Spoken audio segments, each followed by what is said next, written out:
Bam. Let's do it. What's up, everybody? We're doing this again from OKC. What's up, Dave? How is Maryland? It's spicy out here, man. Definitely a lot better than it has been with no smoke. So thank you, Canada, for keeping your smoke in your country. So We've got shit air quality here. Not too bad, not like it was up there, but yeah, we got it from up there. So way to go sending it down here, Dave. yeah, no problem, man. No problem. I'm glad it's someplace other than here. So no, man. So I got a question for you. I sent this to you yesterday, and I just got to know what your thoughts on this. Shams, however you Sean. guys want to phrase his name or say his name. He says Western Conference playoff contender seriously pursuing a top 2 or 3 pick in this month's NBA draft, with eyes on the point guard Scoot Henderson. So my question to you is: Scoot Henderson somebody that the Oklahoma City Thunder value, or do you think that this is a team like the Utah Jazz or the, let's say, Dallas team that is looking at a possible trade up? Yes, I think So all three, all of it. or Yeah, I mean all of it. I think okay? you've got You a think player you like think Scoot, Scoot Henderson is somebody that right? I mean, if he does fall to three, and Portland is interested in trading, there I would say there should be a lot of teams that are considering it, especially teams that have excess capital. We've heard the Pelicans name there. Um, sure, Sam Presti should definitely be looking at it. We heard that he seriously considered moving up to take LaMelo Ball that year. We heard a lot of rumors that he was seriously considering moving up from the number six. Um, People thought maybe he was going to go get Evan Mobley. That was something that was like at least confirmed by somebody on the inside. But we were like that was more of a rumor just to make sure he was actually in position to get Josh Giddey, right? If he knew what it Mhm. took to move up to three, just in case Josh Giddey was going to get picked at four. That's what I've always kind of felt like. So in this situation, I think it's similar. I think we're looking at a spot where, yes, we're considering moving up. Why? What does it take to move up to three? You have to at least ask that question. Now, would we be transparent to be like, we're going to move up to three and we're going to automatically tell everybody who we're going to get? Like, that's not really Sam Presti's way. He could move up to three and take somebody that wasn't expected to be going at three. Yeah, Like, just look at just to Harden jump to and fourth. Russ. Those guys Yeah. were considered not, the right spot. They thought that maybe they were drafted a bit early for their skill level, and that turned out to be incorrect. So it could be for Scoot. It could be All right. Let's for just say you name. is Scoot. All right. Let's just say Sam Presti continues doing what he's doing. Would number 12, the Houston pick next year, and the Utah Jazz or the Clippers, whatever one is less worse than the pick that he just made for Denver, would that be enough to move up from 12 to 3? All right. So Because Houston first of all, pick, I have that to say Houston pick and congratulations. Jazz pick are valuable. That sounds like a very good deal. So like most of the time when you give me trade packages, I'm like, fuck you, that's stupid. But this time I cannot say that. I think that that would be a very good deal. I What I think, mean, I think it would be value for Sam. I think it would be value for the but you Thunder, have and to it would value. assume that because Portland owns number three or whoever they're trading, that they literally want to trade out of that. So if they're like, hey, we want to trade out of it, okay, so what would they do with those three picks? Because they're Okay, not going to my keep them. question is, no, that's my whole point. Is that now you took the 3 picks that are valuable picks. Now you're going to turn around and you're going to trade them. Who are you going to get for Portland So to if go with Dame? Portland, because that's the key. Because if they could find like somebody to get with those three picks, then I know that it could happen. But they're not going to just trade the pick out and then Can not get a can pick or you a player. convince LeBron James to come play in Portland? No, Can you convince Steph Curry to come play in Portland? no. Can you convince James Harden? It would be stupid. So It would be they fucking stupid. But would be stupid. could you convince James Harden? You think? Like, could you convince Carmelo Anthony to come back? Yeah, yeah, you could. But do you want to? I mean, see, this is what I'm looking at is how can Portland get better with those 3 picks? Or how can Portland get better without trading any of those picks? Because if you went out and got a team like LeBron and you got Dame and then you got like Chris Paul to share the rock, you know?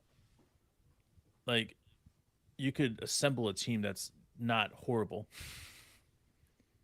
Who do you You think know what I'm would be a saying? good fit? Like And you honestly, could like on the court for Portland. Like if it was an amount of like star no payment, like it didn't matter how many picks, the player was just free. Who would be the perfect player to pair next to Dame? see That's my problem too. I like Dame. I like Dame when he has a really good power forward, man. Really good power forward.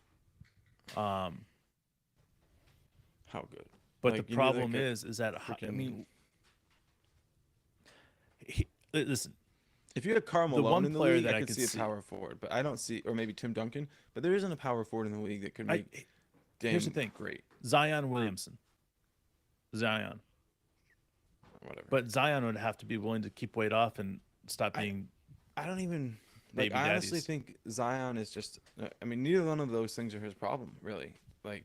Like, didn't you hear him say he was like But good to go? He but just didn't feel like Zion. Like, my problem is just one thing with but Zion is not. He's okay. There's this place where I used to like to go vacation, right? And it's in Connecticut. It's like the Mystic Seaboard. It's Mystic, the town, but there is actually no town of Mystic. Like it's a Mystic sea coast, things like that. But the actual town of Mystic is sort of like an illusion. I don't actually know if that's true, but that's what somebody told me. What like the last time I went there, they're like everybody says they're going to Mystic, but Mystic isn't even a town, right? And I'm sitting here thinking Zion isn't actually he's a mirage. Like you see him, you're like, oh, if. But the problem is he's just not there. So if it was all true, then yeah, it would be great. But he isn't real. He's not a real player. well, here's the here's the thing though. If Zion is ever going to get his head out of his own ass, the only way he's going to do that is by somebody like Damian Lillard, somebody that is in the top echelon of the last decade of players, and who's going to be able to lead them in this way. Because right now, You're right. who You're does right. he have that's a leader over there? Brandon You're Ingram, yeah, but I mean, look, CJ CJ. McCollum. Come on, Yeah, man. Come on. I know, That's but CJ's a good example. I mean, honestly, he's a hardworking sure, but professional. I get what you're saying. But Damian Lillard isn't like. Say what you want.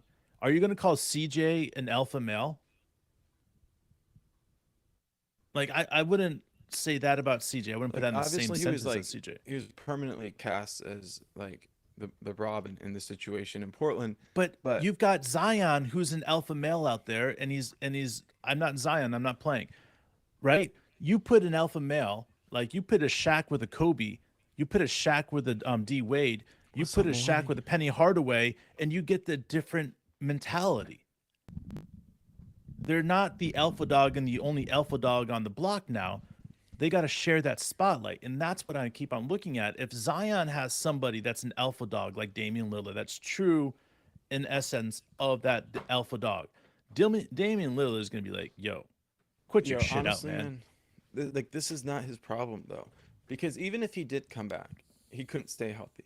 So, I mean, I don't want to be like just like oh like punt on like permanently on a player, but like everybody knew when he came into the league, like they'd always say it, you have to pick him number one or whatever because if he stays healthy, What's up, but Shane? What's they up, looked at him and Mwani? they're like, hell, can this guy stay healthy when he like plays he's got like a football body, right? And that was always the question with Zion, and now he's confirmed he can't stay healthy. You can't like that's why he's a mirage. It reminds me of Pfeiffer Goes I hope West. Whenever it's a like hug it, but it's a cactus, bro. You're fucked.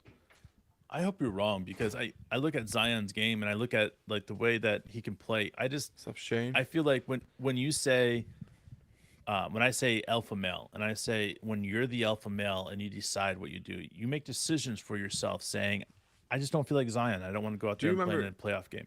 a couple years You ago? know, like I'm this gonna is tell. why Damian Lillard, someone goes, says, oh, I don't feel like playing in this game. I don't feel like Zion. Damian Lillard's gonna look at you and be like, what the fuck are you talking about? You've been cleared by medical professionals. Oh man, Get your look, fucking ass out there.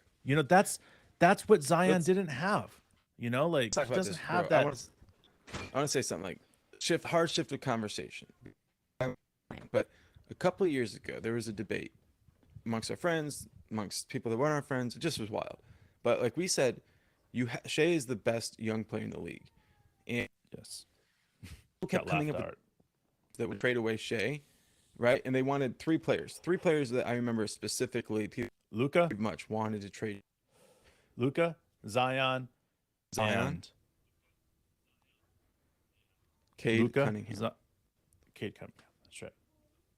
and Cade, bro. Yep. So here's the thing: there was an obsession with trading this year. He was the only one of those guys that was first team All NBA, and that movement from being a player that was like consensus, like if you had a chance to get Zion, you have to trade Shea for him, right? And crazy to even consider like a part of that trade. With like while everybody loves Luka, there's so many questions like about his ability to stay healthy because he does he want it enough to stay in shape in the off season? Like what's going to happen with his body after years of playing overweight? So conversation, but we should just talk and give Shea so much credit for even getting to the point where like casual basketball fans understand that he's more valuable than some of these guys that a couple of years ago it was consensus you should trade him for. Yeah. Well, when they do the 25 and under league or a 25 and under, you'll I always love those see two. Luka at this point number one. And I'm sorry, that's just what's going to happen because everybody's still in love with Luka's game. What you're going to see at number two is going to be Shea, and I think that's the best part about what we're seeing with Shea and what he has done, not just in year one Up Corey. with the Clippers, year two with Chris Paul, and then he took over after that, and every single year he got better and better and better. So when Mark and I are saying stuff like we think that Shea can average 35 points a game, we think Shea can be in the talks for top three, top five every year for the next decade in MVP voting, we truly mean that. It's not like we're sort of buying in and saying, well, he should have one or two more good years. No, Shea's going to have a dominant decade. And the reason that I truly believe that, and the reason I truly believe what it's happening in Oklahoma City is because like who Shea and who J Dub truly idolize in their lives as basketball players.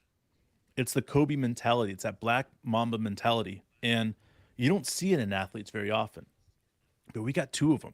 And I'm pretty sure Chet's got that mamba mentality too. And you put three of those guys out on the floor at one time, like the world will never see a team like this. People will sit back and be like, holy cow, this is crazy. Because if you already look at what J Dub has done and being already considered a top three pick of last year's draft, and that happened in 1 year. You look at Chet, you look at Shea. I mean, look at everybody else that we have around. You look at Josh Giddey, you look at Dort.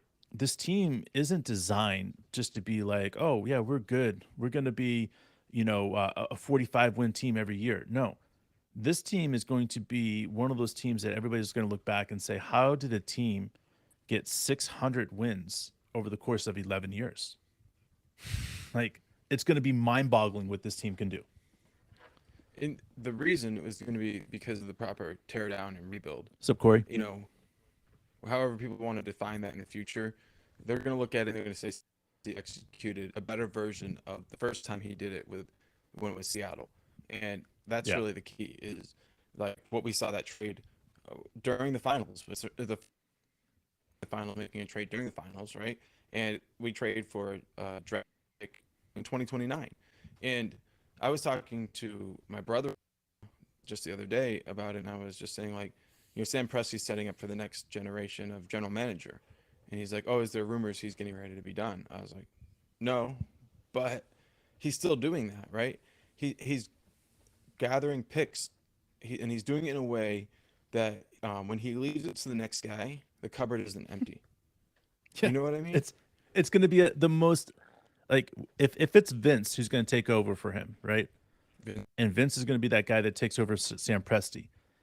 Vince is going to be looking down the road for a decade when Sam Presti and says, Sam Presti has given me a way to continue to push draft picks out for 7, 8 years down the road, as many years as you possibly can. I think it's 7 years.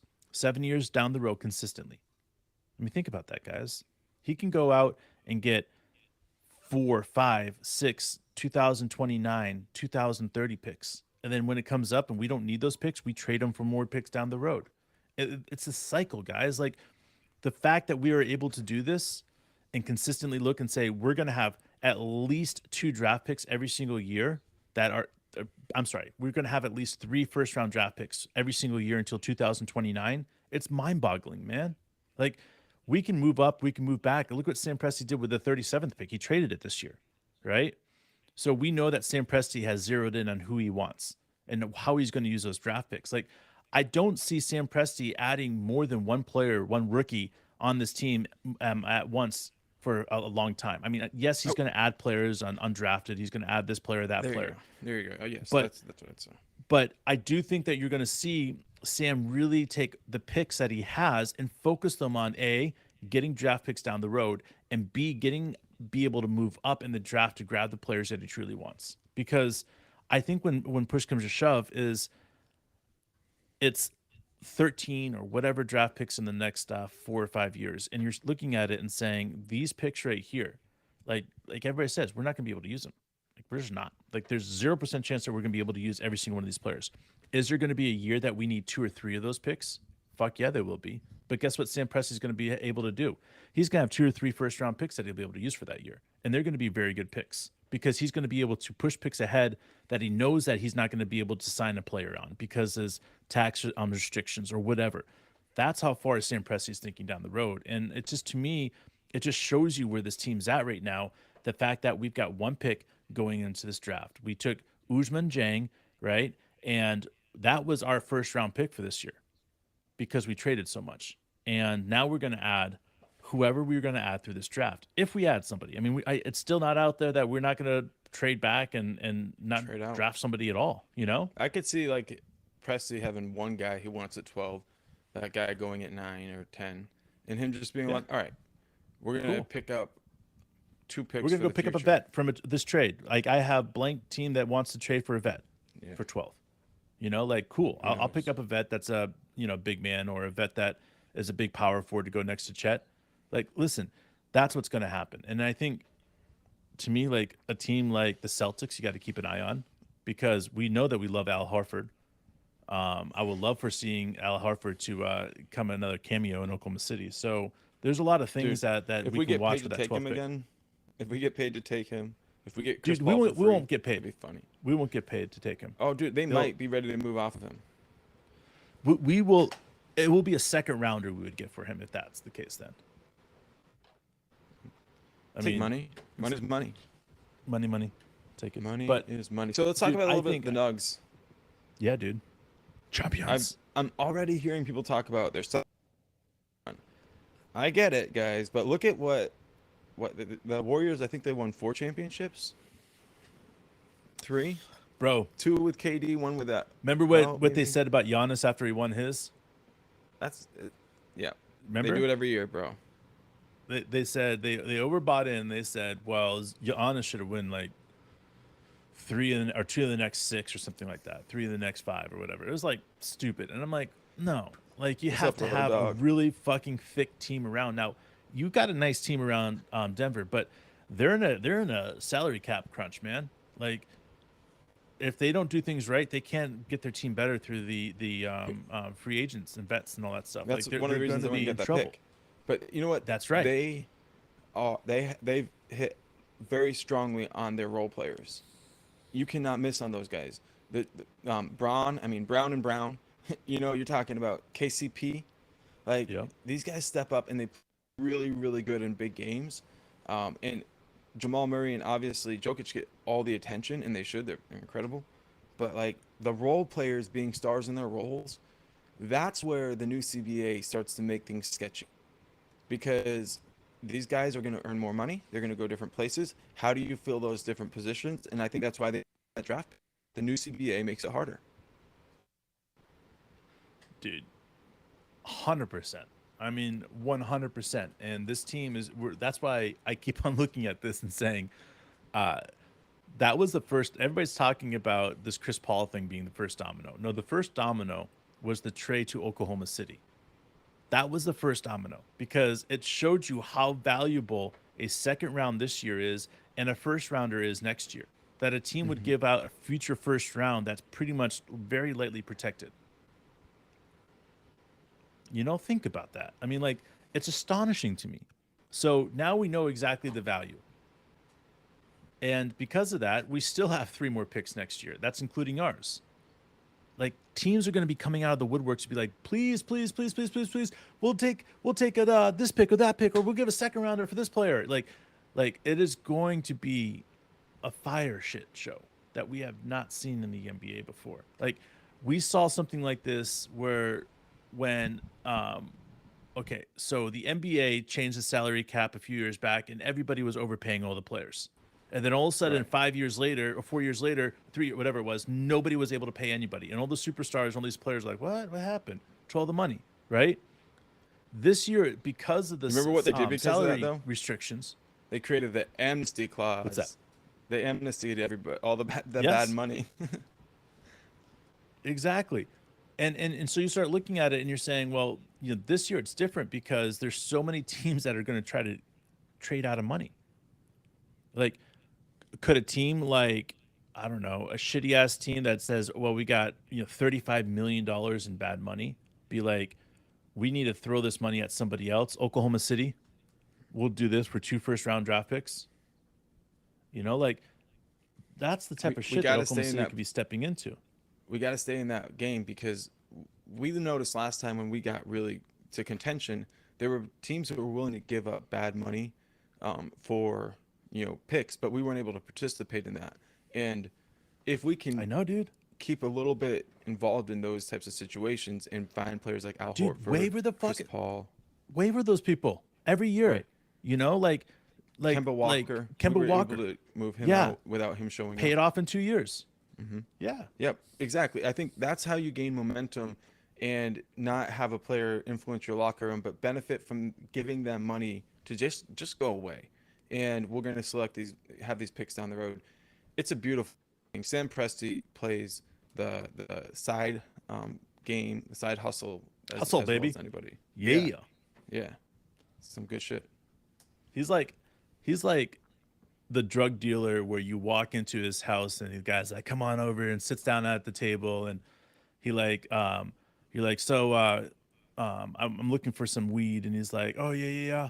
What type of weed you looking for?" He pushes the button and this huge thing comes out and has like 45 different types of weed. And he's like, "What you want?" And it's like, "What the?" I mean, I guess it's like walking into a dispensary now, right? Right. So not so The much old a weed school dealer drug anymore, but dealers days.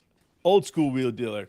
But like, that's what Sam Presti has. Like, what do you want? You want a first round draft pick this year? You want a young asset? You want a veteran player? I got it all. I got it all right here. One stop, one shop. What do you need? You want some salary cap room, some salary cap relief? You want you can't use your first round draft pick because you're the New York Knicks and you can't draft somebody like J Dub. That's cool. It's cool. It's cool. I'll tell you what. Part with that, and I'll give you the 3 worst picks I have. That way, you save face to your fans. Sam Got picks, Presti, baby. mind fucks everybody in the NBA. I love it, dude. I love it. Pick what you want.